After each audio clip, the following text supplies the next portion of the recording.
Hello everyone, myself US Pathak. I am here for class 10th student. So specially मैं 10th class के लिए arithmetic chapter को लेकर के डिस्कशन करने जा रहा हूँ. सो हमारा टॉपिक आज का है फर्स्ट एक्सरसाइज का मैटर जो कि सीक्वेंस पे बेस्ड है. तो सीक्वेंस क्या होता है सबसे पहले हम जानते हैं व्हाट इज सीक्वेंस. सो ये जो हमारा वीडियो है ये सीबीएसई, आईसीएसई और यूपी बोर्ड सभी बच्चों के लिए बहुत बेनिफिशियल होने वाला है. सो प्लीज हमारे वीडियो को लास्ट तक देखिए और अगर आपको मेरी वीडियो समझ में आती है, अच्छी लगती है तो प्लीज लाइक और शेयर करना ना भूलें. हमारे चैनल को सब्सक्राइब जरूर करें, ये हमारी आपसे एक हम्बल रिक्वेस्ट है. सो प्लीज हमारे वीडियो को लास्ट तक देखिएगा और ये मेरी गारंटी है कि आपको अगर वीडियो लास्ट तक आपने देखी तो आपको इस टॉपिक में कोई प्रॉब्लम नहीं होने वाली है. तो चलिए ज्यादा टाइम वेस्ट ना करते हुए मैं इस टॉपिक को आगे बढ़ाता हूं और मैं बात करता हूं स्पेशली अर्थमेटिक चैप्टर को लेकर के. जो पहला टॉपिक हमारा है इस चैप्टर का वो है सीक्वेंस. सीक्वेंस क्या होता है? जब देखिए हम हर चीज का एक सीक्वेंस बनाते हैं. जैसे आप घर में बैठते हैं तो 4 लोग बैठे हैं तो उसका एक सीक्वेंस बैठने का होता है, वो भी एक सीक्वेंस होता है. बट सीक्वेंस जो होता है हर चीज का बन सकता है, नंबर का, मेंबर का, ऑब्जेक्ट का, बहुत सारी चीजों का सीक्वेंस बनता है. आप घर में रहते हैं तो बुक्स वगैरह को अपनी जब रखते हैं तो एक सीक्वेंस में रखते हैं, मैथ्स की book, chemistry, physics, like that. तो ये सारे आपके सीक्वेंस होते हैं. बट हमारे सिलेबस क्लास 10 में अगर हम बात करें तो जो सीक्वेंस हमारा टॉपिक है वो कंप्लीटली देखें तो नंबर पे डिफाइन है. नंबर का हम सीक्वेंस जानेंगे. तो नंबर का सीक्वेंस क्या होता है इस पे हम बात करेंगे, ये आपके सिलेबस में है. तो ज्यादा टाइम वेस्ट ना करते हुए मैं आपके टॉपिक पे आता हूं. तो सीक्वेंस होता क्या है, you can see now. Number के अकॉर्डिंग हम देखेंगे सीक्वेंस क्या होता है. देखिए जैसे कि आपने लिखा 1 2 3 4 5, ये देखिए and so on dot dot. तो ये आपका एक सीक्वेंस है. देखिए नंबर को जब हम पर्टिकुलर फॉर्म पे डिफाइन करते हैं, किसी स्पेशल कंडीशन पे डिफाइन करते हैं तो वो एक सीक्वेंस होता है. स्पेशल कंडीशन इसमें क्या है, देखिए यहाँ पे 1 लिखा है, जस्ट उसके बाद क्या आ रहा है 2, फिर उसके बाद 3 4 5. हर नंबर के बीच में कितने का डिफरेंस है, 1 का. एक पर्टिकुलर ऑर्डर है कि हर नंबर के बीच में 1 का डिफरेंस है और इस 1 के डिफरेंस की वजह से, पर्टिकुलर डिफरेंस की वजह से हम इसको क्या बोलते हैं, सीक्वेंस बोलते हैं. ये एक नेचुरल नंबर का सीक्वेंस अरेंज किया गया है. अब देखिए मैं एक और सीक्वेंस की बात करता हूं. 5, मान लीजिए 5 से स्टार्ट किया, 7 9, आप देखिए इसको अच्छे से 11. अब आप देख रहे होंगे मैंने नंबर्स को लिखा और एक पर्टिकुलर ऑर्डर है. 5 के बाद क्या आ रहा है 7, कितने का डिफरेंस है 2 का. 7 के बाद 9 आ रहा है, 9 में और 7 में कितने का डिफरेंस है 2 का. 9 और 11 में कितने का डिफरेंस है 2 का. तो ये आपका एक सीक्वेंस है. नंबर्स को अगर किसी पर्टिकुलर ऑर्डर में लिख करके कॉमा दे करके अरेंज करते हैं तो वो आपका क्या होता है, सीक्वेंस होता है. यही हम सीक्वेंस यहां पे पढ़ने जा रहे हैं. अब देखिए ऐसे भी लिखा मैंने 1 2 3 4 9 2 1 5. अब देखिए ये जो मैंने लिखा 1 2 3 4 9 2 1 5, ये आपका एक पर्टिकुलर सीक्वेंस नहीं दिखाई दे रहा है. इसमें कभी कोई नंबर आ रही है और कभी कोई नंबर आ रही है. सो प्लीज अच्छे से देखिए इस मेरे टॉपिक को. तो ये आपका एक पर्टिकुलर सीक्वेंस बन गया, ये भी पर्टिकुलर सीक्वेंस बन गया, ये भी सीक्वेंस है बट पता नहीं कौन सा सीक्वेंस है. तो हम यहाँ पे सीक्वेंस की बात करेंगे. सीक्वेंस होता क्या है, मैंने आपको डिफाइन किया कि नंबर्स का अरेंजमेंट अगर किसी पर्टिकुलर ऑर्डर में होता है, कॉमा देकर के अरेंज करते हैं तो वो एक सीक्वेंस हो जाता है. सो देखिए अब सीक्वेंस में आप देखेंगे ये सीक्वेंस का क्या होता है बेटा, फर्स्ट टर्म होता है. इसको हम किससे डिफाइन करते हैं, A1 से. ये क्या होता है सीक्वेंस का, सेकेंड टर्म होता है. इसको किससे डिफाइन करते हैं, स्मॉल a2 से. ये आपका थर्ड टर्म होता है, ये आपका फोर्थ टर्म होता है, ये आपका फिफ्थ टर्म होता है. ऐसे dot dot and so on. यहां पे क्या मिलता है आपको, nth टर्म, लास्ट टर्म. ये होता है सीक्वेंस का nth टर्म. ये भी कुछ ना कुछ होता है. सपोज दैट ये 1 2 3 4 5 चल रहा है और इसका nth टर्म क्या होगा, n होगा. और इस tn को हम an से भी डिफाइन करते हैं. an बोलिए या फिर tn बोलिए. an tn is the nth term of the sequence. तो ये लास्ट टर्म भी इसको कहते हैं हम, और ये nth टर्म भी उस सीक्वेंस का होता है। तो सीक्वेंस अगर कोई लिखा हुआ है, उसका फर्स्ट टर्म बहुत इंपॉर्टेंट है, उसका last term means nth term, that is very important. तो ये इंपॉर्टेंट चीज है जो आपको जाननी है अच्छे से। मैंने आपको डिफाइन किया सेकेंड टर्म क्या होता है, थर्ड टर्म क्या होता है, फोर्थ टर्म क्या होता है। इस तरीके से आपने देखा कि सीक्वेंस के जनरल टर्म को हम कैसे डिफाइन करते हैं। अब हम बात करते हैं यहाँ पे कुछ क्वेश्चंस को लेकर के जो आपके लिए बहुत बेनिफिशियल होने वाला है। तो सीक्वेंस की अगर हम बात करें तो सीक्वेंस के कुछ क्वेश्चंस को लेते हैं। Question is that find the first 5 terms when am is given। ये हमारा क्वेश्चन है। सो देखिए मैं इसको आपके लिए रफ कर देता हूं जिससे आपको कोई प्रॉब्लम ना हो। तो question first is that, question हमारा फर्स्ट है right first 5 term whose nth terms are given। ठीक है, हमें फर्स्ट 5 टर्म निकालना है जिसका rth टर्म क्या, nth टर्म क्या है, गिवन है। तो फर्स्ट पार्ट हमारा है, यहां पे मैंने क्वेश्चन ले लिया am is equal to 3n plus 2। देखिए ये मैंने आपसे बताया था क्वेश्चन में, ये आपको am गिवन है 3n प्लस 2, और आपको क्या निकालना है बेटा, फर्स्ट 5 टर्म्स। तो देखिए सबसे पहले क्या करते हैं इसमें, बी पुट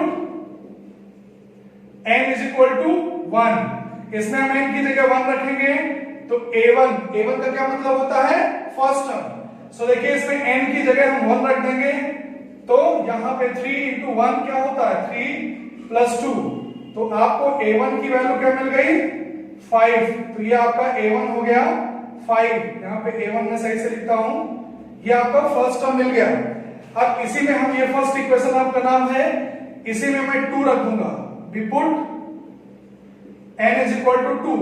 अगर यहां हम 2 रखते हैं तो a2 is equal to 3 into 2 plus 2, it will be 6 plus 2, 6 plus 2। So a2 की वैल्यू कितनी आ गई बेटा, 8।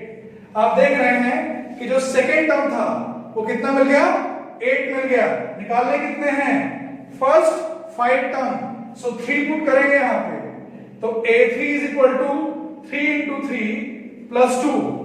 सो a3 is equal to 9 plus 2। तो a3 की वैल्यू कितनी आएगी बेटा, 11 आएगी। सिमिलरली यहां पे मैं n की जगह 4 रख दूंगा तो 3 into 4 plus 2। So a4 is equal to 12 plus 2। तो a4 कितना आएगा, 14 आ जाएगा। ये देखिए a4 की वैल्यू कितनी आ गई, 14। लास्ट आपका a5 बचा हुआ है, इसमें 5 रखिए तो a5 कितना होगा, 3 into 5 plus 2। So a5 is equal to 15 plus 2। तो a5 कितना हो जाएगा, 17। ये देखिए क्वेश्चन क्या था, write first 5 terms whose nth terms are given. nth term given था, मैंने इस सीक्वेंस का फर्स्ट 5 टर्म निकाला। पहला टर्म क्या होता है, a1, सेकेंड क्या होता है, a2, थर्ड क्या होता है, a3, फोर्थ क्या होता है, a4, फिफ्थ क्या होता है, a5। तो आपके सामने मैंने इन 5 टर्म्स को निकाल के आपको दिखाया। अगर कोई डाउट हो तो प्लीज हमसे बेहिचक पूछिए, मैं आपको और डीपली डिफाइन करने की पूरी कोशिश करूंगा। तो आपने देखा कि हम अगर सीक्वेंस टॉपिक में nth टर्म गिवन होता है तो फर्स्ट 5 टर्म कैसे निकालते हैं, this is first type of first exercise. आपका देखिए फर्स्ट टाइप का क्वेश्चन आप देखेंगे तो ये एक्सरसाइज का फर्स्ट टाइप का क्वेश्चन मिलेगा आपको। अब हम इस पे और क्वेश्चन की बात करेंगे, तब तक के लिए हम आपको इस वीडियो को हम आपसे रिक्वेस्ट करते हैं कि अच्छे से देखिए और हमारे चैनल को सब्सक्राइब करना ना भूलिए। हाँ, अगर आपको कोई डाउट है, कोई वीडियो नहीं अच्छी लगी या आपको कोई भी प्रॉब्लम हो तो प्लीज हमें कमेंट जरूर करें, ये हमारे हम्बल रिक्वेस्ट है आपसे। हेलो फ्रेंड्स, सो मैं आपके लिए क्वेश्चन नंबर 2 लेकर के आया हूं। सो क्वेश्चन नंबर 2 देखिए अच्छे से। फर्स्ट आपको मैंने बताया कि अगर आपको सीक्वेंस गिवन होता है, सीक्वेंस का nth टर्म गिवन होता है तो हम कैसे a1, a2, a3, a4, a5 निकालते हैं। Same question on that. अब देखिए यहां पे राइट फर्स्ट 5 टर्म्स, ये आपका सेकेंड क्वेश्चन है। Right first 5 terms whose nth term are given, हमें nth term given है और हमें फर्स्ट 5 निकालना है। तो हम क्या करेंगे, we put n is equal to 1 in first equation। सबसे पहले इस फर्स्ट इक्वेशन में 1 रखेंगे, तो यहां 1 रखेंगे तो क्या आएगा, a1 is equal to -1 की पावर 1 into 2 की पावर 1। अब देखिए a1 is equal to यहां पे -1 की पावर 1 कितना होता है, -1, तो ये -2 आ जाएगा। तो फर्स्ट टर्म कितना आ गया, -2। अब इसी में हम पुट करेंगे, we put n is equal to 2 in equation first. इस फर्स्ट इक्वेशन में हम n की जगह 2 रखेंगे, तो जब इसमें 2 रखोगे तो कितना आएगा, a2 is equal to -1 की पावर 2 into 2 स्क्वायर। अब देखिए -1 का पावर 2, मैंने बताया था आपसे किसी नेगेटिव की पावर अगर इवन होता है तो रिजल्ट पॉजिटिव में आता है। ये प्लस हो जाएगा और ये 4 हो जाएगा। तो a2 की वैल्यू कितनी आ गई बेटा, 4 आ गई। सिमिलरली देखिए इसी में आप a3 निकालेंगे, n की जगह 3 रख देंगे, तो -1 टू द पावर 3 इंटू 2 की पावर 3, तो a3 की वैल्यू हो जाएगी -1 की पावर अगर ऑड होगा 3 है तो नेगेटिव में रिजल्ट आता है और ये 8 हो जाएगा। इस तरीके से a3 की वैल्यू आ गई। अब इसमें पुट कर देंगे 4, -1 to the power 4 into 2 to the power 4। अब देखिए a4 की वैल्यू कितनी आएगी, -1 की पावर 4 कितना होता है, प्लस, और 2 की पावर 4 कितना होगा, 16। तो a4 इज इक्वल टू 16 आपको मिल जाएगा। सिमिलरली आप निकालेंगे आगे, देखिए फिफ्थ टर्म, तो a5 is equal to -1 to the power 5 into 2 की पावर में 5। अब देखिए a की power 5 is equal to -1 to the power 5, ये कितना होता है, नेगेटिव में आएगा। 2 की पावर 5 कितना होता है, 32। तो इस तरीके से आपने देखा कि हमने फर्स्ट 5 टर्म निकाले। अगर हमें an गिवन है, nth टर्म गिवन है, तो हम कैसे यहाँ पे फर्स्ट 5 टर्म निकालते हैं। अच्छे से हमारे वीडियो को देखिए, और अगर कोई डाउट हो तो हमारी लाइव क्लासेस से जुड़ने के लिए प्लीज हमें कमेंट करके बताइए, अपना नंबर सेंड करिए, मैं अपने जूम ऐप पे आपको अपनी लाइव क्लासेस में जोड़ दूंगा, जिससे कि आपको बहुत बेनिफिट होगा। और प्लीज आपसे हम्बल रिक्वेस्ट है कि हमारे लिंक को जितना शेयर कर पाइए शेयर करिए, और हाँ, कमेंट करना मत भूलिए, ये हमारी आपसे रिक्वेस्ट है। हाँ तो फ्रेंड्स, मैं बात करने जा रहा हूं क्वेश्चन नंबर 3 को लेकर के, that is a very important for you all. So question is that write the indicated terms whose nth terms are given. अगर nth टर्म गिवन है सो हम कैसे इंडिकेटेड टर्म्स निकालने हैं। तो हमारे पास ये सेकेंड टाइप का क्वेश्चन है जो सीक्वेंस वाले टॉपिक पे बहुत इंपॉर्टेंट है। सो देखिए फर्स्ट पार्ट का सोल्यूशन अगर हम देखें तो वी हैव, फर्स्ट पार्ट को अगर देखते हैं, so we have an is equal to 3n minus 2 upon 4n plus 2। अब आपको क्या निकालना है बेटा, देखिए यहां पे a7 निकालना है, तो आप इसमें क्या कर देंगे, 7 पुट कर देंगे, n की जगह क्या रख देंगे, 7। So we get 3 into 7 minus 2 upon 4 into 7 plus 2। So now a7 is equal to 7 3 जा 21 minus 2, 4 7 जा 28 plus 2, it will be 19 upon 30। So a7 की वैल्यू कितनी आई बेटा, 19 upon 30। ये आपने a7 की वैल्यू निकाल ली। अब देखिए आपके सामने a8 भी निकालना है, तो a8 के लिए क्या करेंगे, इसमें जहां n है वहां क्या रख देंगे, 8। 3 into 8 minus 2 upon 4 into 8 plus 2। सो देखिए a8 की वैल्यू कितनी आएगी, 8 3 जा 24 minus 2 upon 4 8 जा 32 plus 2। So a8 is equal to, ये 22 होगा upon 34। अगर आप चाहें तो इसको कट कर सकते हैं, 11 2 जा 22 और ये 17 2 जा 34। तो a8 की वैल्यू कितनी आई बेटा, 11 upon 17। ये आपने देखा अच्छे से कि हमने अगर am गिवन है हमको तो हम a7 कैसे निकालेंगे, आप उसमें n की जगह डायरेक्टली 7 रख देंगे, और फिर a8 कैसे निकालेंगे, आप उसमें n की जगह रख देंगे 8 रख देंगे, जिससे कि a8 की वैल्यू ही आ जाएगी। तो ये टॉपिक था कि अगर आपको am गिवन है तो इंडिकेटेड टर्म्स कैसे निकालेंगे। आप यहाँ पे इंडिकेट किया गया था, इन दो टर्म्स को निकालना था, मैंने आपको निकाल के दिखाया। अगर आपको वीडियो अच्छी लगी तो प्लीज हमारे लिंक को शेयर करिए, और अगर आपको बहुत अच्छी लगी तो प्लीज लाइक करें, और हमारे चैनल को सब्सक्राइब करना ना भूलें। जितना सब्सक्राइब करेंगे, हमारे चैनल को जितना सब्सक्राइब करवाएंगे, उतना आपके और आपके दोस्तों का बेनिफिट होने वाला है। सो इसलिए प्लीज, ये हमारी आपसे रिक्वेस्ट है, लिंक को हमारे जरूर शेयर करें। तो बेटा मैंने फर्स्ट पार्ट को आपको सॉल्व करके दिखाया अभी, अब मैं सेकेंड पार्ट हमें यहाँ पे सॉल्व करना है।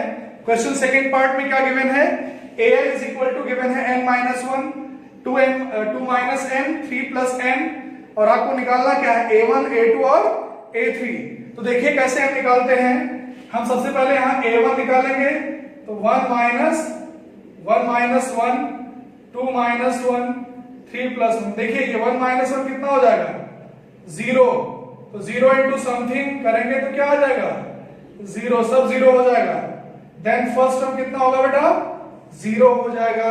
अब सेकंड निकालना है a2, आप इसमें, ये फर्स्ट इक्वेशन थी, इसी में आप क्या कर देंगे, n की जगह 2 रख देंगे, तो 2 माइनस 1, 2 माइनस 2, 3 प्लस n की जगह क्या रखेंगे 2। तो देखिए 1 हो जाएगा, ये 0 हो जाएगा, और ये 5। तो आपका 0 से इनटू है तो सब समथिंग क्या हो जाएगा, 0। a2 की वैल्यू कितनी आ गई, 0 आ गई। थर्ड क्या निकालना है, a3। तो a3 की वैल्यू देखिए इसमें आप रखेंगे 3 माइनस 1 और ब्रैकेट में 2 माइनस 3 एंड 3 प्लस 3। देखिए a3 की वैल्यू ये 2 हो जाएगा, ये माइनस 1 हो जाएगा, और ये 6 हो जाएगा। तो a3 की वैल्यू 6 टू 12, माइनस 12। ये आपने देखा कि हमारी a3 की वैल्यू कितनी आ गई, माइनस 12 आ गई। सो आपने देखा कि अगर आपको यहाँ पे nth टर्म गिवन होता है तो इंडिकेटेड टर्म्स कैसे निकालते हैं। दो पार्ट के मैंने आपको सॉल्व करके दिखाया। फर्स्ट में आपको nth टर्म गिवन था, a7 और a8 निकालना था। सेकेंड पार्ट में a1, a2, a3 निकालना था, जैसा कि मैंने आपको सॉल्व करके दिखाया। हाँ, अगर कोई प्रॉब्लम हो तो प्लीज हमारे लिंक को शेयर करें, कमेंट करें, हमें जरूर बताएं वीडियो कैसी लगी आपको। Thank you so much.